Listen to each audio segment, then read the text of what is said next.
നമസ്കാരം. ഞാൻ ഡോക്ടർ പ്രസാദ്. ഈ പ്രമേഹ രോഗികൾക്ക് എപ്പോൾ ഈ ഭയങ്കര മെലിച്ചിലുണ്ട്. എന്തുകൊണ്ടാണ് മെലിച്ചില്? ഇത് പലരും ചോദിക്കാനുള്ള ചോദ്യമുണ്ട്.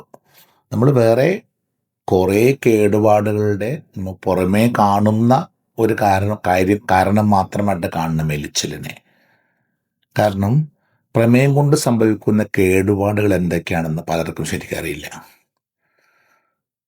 നമ്മൾ അന്നന്ന് കഴിക്കുന്ന ഭക്ഷണത്തോട് ചെല്ലുന്ന ഗ്ലൂക്കോസ് അത് ശരിക്കും നമ്മുടെ ശരീരത്തിലെ എല്ലാ മസിൽസിലും ഒരു 95% ഗ്ലൂക്കോസും ഈ മസിൽസിൻ്റെ അകത്ത് കൈൻ്റെയും കാലിൻ്റെയും ഉടലിൻ്റെയും മസിൽസിൻ്റെ അകത്ത് എനർജിക്കായിട്ട് എടുത്തു പോകണം. ബാക്കി 5% തലച്ചോറ്, ഹൃദയം, കിഡ്നി തുടങ്ങിയ അവയവങ്ങൾ 24 മണിക്കൂർ എനർജിക്ക് വേണ്ടി ഉപയോഗിച്ചുകൊണ്ടിരിക്കുന്നു. ഇപ്പം എല്ലിൻ്റെ അകത്തോ ഫാറ്റ് സെല്ലിൻ്റെ അകത്തൊന്നും എനർജിയുടെ ആവശ്യം വരുന്നില്ല. റൈറ്റ്. ഇത് ഗ്ലൂക്കോസ് എനർജി ആയിട്ട് എടുത്ത് പോയിക്കൊണ്ടിരിക്കുന്നിടത്തോളം കാലം വലിയ കുഴപ്പമൊന്നും ഉണ്ടാവില്ല. പക്ഷെ പ്രമേഹ രോഗികൾക്ക് എന്താണ് സംഭവിക്കുന്നത്? ഇൻസുലിൻ്റെ ഒരു കുറവോ അല്ലെങ്കിൽ ഇൻസുലിൻ്റെ ആക്ഷൻ ഇല്ലായ്മ കൊണ്ട് ഇൻസുലിൻ റെസിസ്റ്റൻസ് ഉണ്ട്, ഇൻസുലിൻ്റെ സെൻസിറ്റിവിറ്റി കുറയുന്നു, അല്ലെങ്കിൽ reduce insulin release from the pancreas. പല കാരണങ്ങൾ കൊണ്ടും ഇൻസുലിൻ്റെ ആക്ഷൻ വേണ്ട പോലെ ബ്ലഡിൽ കിട്ടിയില്ലെങ്കിൽ എന്ത് പറ്റും? പ്രമേഹത്തിന് ഇൻസുലിൻ്റെ രണ്ട് ആക്ഷൻ മനസ്സിൽ വേണം. ഒന്ന്, രക്തത്തിലെ ഗ്ലൂക്കോസിനെ മസിൽസിൻ്റെയും ലിവറിൻ്റെയും കോശങ്ങളുടെ അകത്തേക്ക് കടത്തി വിടുന്നത് ഇൻസുലിനാണ്. രണ്ടാമത് ലൈപ്പോജനസിസ്, കൊഴുപ്പായിട്ട് ശരീരത്തെ അടിഞ്ഞുകൂടാൻ കൺവേർട്ട് ചെയ്ത് കൊഴുപ്പായിട്ട് അടിഞ്ഞുകൂടുന്ന ലൈപ്പോജനസിസ് എന്ന് പറയുന്നതും ഇൻസുലിൻ്റെ ആക്ഷൻ തന്നെയായിട്ട് വരിക. ഇതിൽ രക്തക്കുള്ളിൽ ഗ്ലൂക്കോസ് സ്ഥിരമായിട്ട് അങ്ങനെ ഹൈ ലെവലിൽ നിന്നിട്ടുണ്ടെങ്കിൽ, അടിഞ്ഞുകൂടി കിടന്നിട്ടുണ്ടെങ്കിൽ, ഗ്രാജ്വലി ആ രക്തക്കുഴലുകൾക്ക് എന്ത് പറ്റും? നമ്മൾ മാങ്ങ ഉപ്പിട്ട് വെച്ചെടുക്കുന്നതോ അല്ല തേനിലേക്കൊക്കെ ഒന്ന് മനസ്സിൽ വിചാരിച്ചാൽ മതി. ഗ്രാജ്വലി ആ സ്മോൾ ബ്ലഡ് വെസൽസ് ദ്രവിക്കാൻ തുടങ്ങും. ഇവിടെ നിങ്ങൾക്ക് ബ്ലഡ് വെസൽസ് ഗ്ലൂക്കോസ് കെട്ടിക്കിടക്കണമെന്ന് പറയുമ്പോൾ ശരിക്കും ആ പിക്ചർ ഉണ്ടാവില്ല. നിങ്ങളെ ഗ്ലൂക്കോസിൻ്റെ വലിപ്പമാണ് എപ്പോഴും മനസ്സിൽ വേണ്ടത്. ഇപ്പോൾ ഗ്ലൂക്കോസ് ഗ്ലൈക്കോജനായിട്ട് കോശങ്ങളുടെ അകത്ത് സ്റ്റോർ ചെയ്യുന്നറിയാം. പക്ഷെ ഒരു ഗ്ലൈക്കോജൻ എന്ന് പറയുന്നത് ഒരു 50,000 തൊട്ട് 50,000 വരെ ഗ്ലൂക്കോസ് മോളിക്യൂൾസ് ചേർന്നല്ല ഒരു അപ്പപ്പന്താടി പോലത്തെ ഒരു സ്ട്രക്ചറാണ്. അപ്പോൾ ഒരു ഗ്ലൂക്കോസിൻ്റെ വലിപ്പം മൈക്രോസ്കോപ്പ് കൊണ്ട് കാണുന്ന ഒരു സെല്ലിൻ്റെ ഉള്ളിൽ അത്രയും ഗ്ലൂക്കോസ്. അപ്പോൾ ആ രക്തക്കുഴൽ, ആ കോശത്തിലേക്ക് രക്തം കൊണ്ടുവരുന്ന രക്തക്കുഴലിൻ്റെ വലിപ്പം മനസ്സിലുണ്ടാവും അല്ലേ? സോ ആ രക്തക്കുഴലിനകത്ത് ഗ്ലൂക്കോസ് എപ്പോഴും ഹൈ നിന്നിട്ടുണ്ടെങ്കിൽ അത് രക്തക്കുഴലുകൾ ദ്രവിക്കാൻ തുടങ്ങും പതുക്കെ. സോ അതാണ് കുറെ പഴകി കഴിയുമ്പോൾ പ്രമേഹമുള്ള ആളുകൾക്ക് കേടുപാടുകൾ സംഭവിക്കുന്നത്. റൈറ്റ്. ഇത് തലച്ചോറിൻ്റെ കോശങ്ങളിലേക്കുള്ള രക്തക്കുഴൽ കേടാവുമ്പോൾ, ദ്രവിച്ചു കഴിയുമ്പോൾ തലച്ചോറിലെ കോശങ്ങൾ ചകിരിച്ചോറാവണമെന്ന് പറയാം തലച്ചോറിനോട് പറയാം. അതാണ് ഓർമ്മക്കുറവ്, ഭയങ്കര മറവി പ്രശ്നങ്ങൾ പ്രമേഹക്കാർക്ക് വന്നിട്ടിരിക്കുന്നത്. കാരണം ബ്രെയിൻ സെൽസ് അനങ്ങാതിരിക്കുന്ന സെൽസാണ്. അതൊക്കെ കേടുപാട് വരാനുള്ള സാധ്യത വളരെ കൂടുതലാണ്. അടുത്തത് മസിൽസിൻ്റെ മെലിച്ചിലാണ് ഏറ്റവും കൂടുതൽ ഒബ്വിയസ് ആയിട്ട് കാണാൻ പറ്റുക. നമ്മുടെ ഒരു മസിൽ എന്ന് പറഞ്ഞാൽ മണ്ണിര പോലെയുള്ള മസിൽ ഫൈബേഴ്സ്, ചകിരിനാര് പോലെ മാറുന്നത് മനസ്സിൽ കണ്ടേ. 1000 മണ്ണിരകളെ കൂട്ടി കെട്ടിയിട്ടുണ്ടെങ്കിൽ ഒരു മസിലാകും. ആ ഓരോ മണ്ണിരയിലേക്കുള്ള രക്തക്കോള് ദ്രവിക്കാൻ തുടങ്ങുന്നു. ഒപ്പം കൊഴുപ്പും കൂടെ അടിയുന്നതോടുകൂടി രക്തക്കൊള്ള ഭിത്തി മുരിങ്ങാക്കോല് പോലെ മുഴകൾ നിറയുന്നതോട് രക്തോട്ടം ഇല്ലാതാവുന്നു. ഈ മണ്ണിരകൾക്ക് വായു കിട്ടുന്നില്ല, വെള്ളം കിട്ടുന്നില്ല, ഭക്ഷണം കിട്ടുന്നില്ല. ഈ മണ്ണിരകൾ നശിക്കാൻ തുടങ്ങും. സോ ഈ മണ്ണിരകൾ പതുക്കെ നശിഞ്ഞ് ചകിരിനാര് പോലെയായി മാറുന്നു. ഒരു മസിൽ പതുക്കെ മെലിഞ്ഞ് പകുതി എത്തുമ്പോഴേക്കും ആ മസിലിൻ്റെ അകത്ത് എത്രത്തോളം മണ്ണിരകൾ, എത്രത്തോളം ചകിരിനാരുണ്ടാകുന്നു എന്ന് മനസ്സിൽ കാണുക. റൈറ്റ്.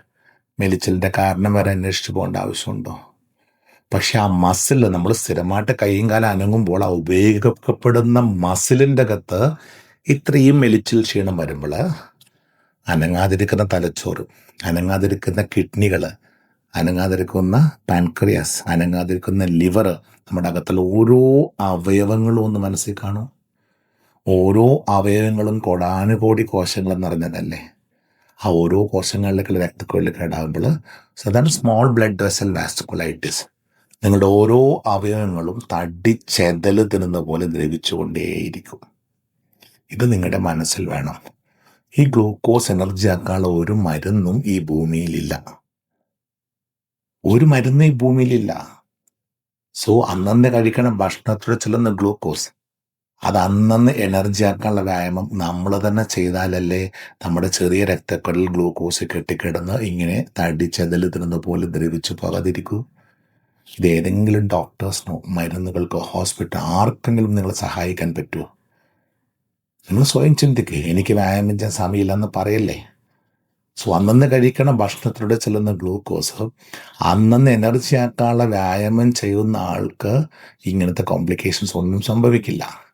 ഗ്ലൂക്കോസ് എനർജിക്ക് എടുത്ത് കഴിഞ്ഞാലേ കൊഴുപ്പ് എനർജിക്ക് എടുക്കൂ. സോ ശരീരത്തെ ബോഡി വെയിറ്റ് കൂടാതെ സൂക്ഷിക്കുന്നു, വയറ്റത്തെ കൊഴുപ്പിൻ്റെ കട്ടി കൂടാതെ സൂക്ഷിക്കുന്നു.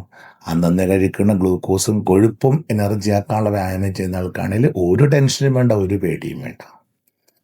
സോ മെലിച്ചിലെന്ന് പറയുന്ന ഒരു രോഗലക്ഷണം മാത്രം കാണുമ്പോൾ പുറമേ കാണുന്ന മെലിച്ചിനേക്കാൾ അധികം അകത്ത് ദ്രവിച്ചു തീരുന്നതൊന്ന് മനസ്സിൽ കണ്ടാൽ നല്ലത്. മെലിയുമ്പോൾ കുറച്ച് ഭംഗിക്കുറവ് വന്നതിൻ്റെ വിഷമമെടുക്കും പലർക്കും.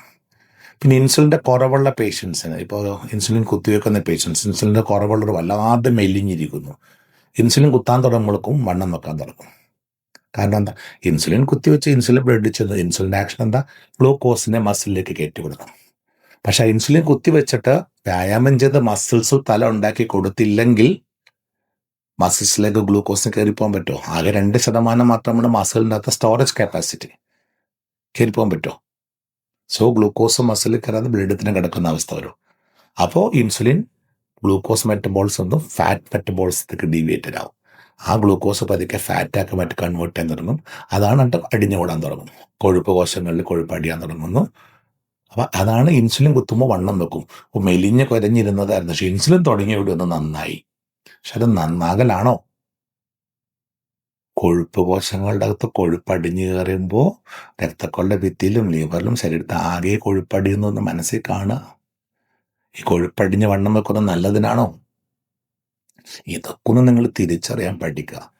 സോ ലോങ് റൺ മരിക്കുന്നവരെ നന്നായിട്ട് ജീവിക്കണമെന്നുണ്ടെങ്കിൽ അന്നന്ന് കഴിക്കുന്ന ഭക്ഷണത്തിൽ ചെല്ലുന്ന ഗ്ലൂക്കോസും കൊഴുപ്പും അന്നന്ന് എനർജി ആക്കാനുള്ള വ്യായാമം ചെയ്താൽ നിങ്ങൾക്ക് കൊള്ളാം.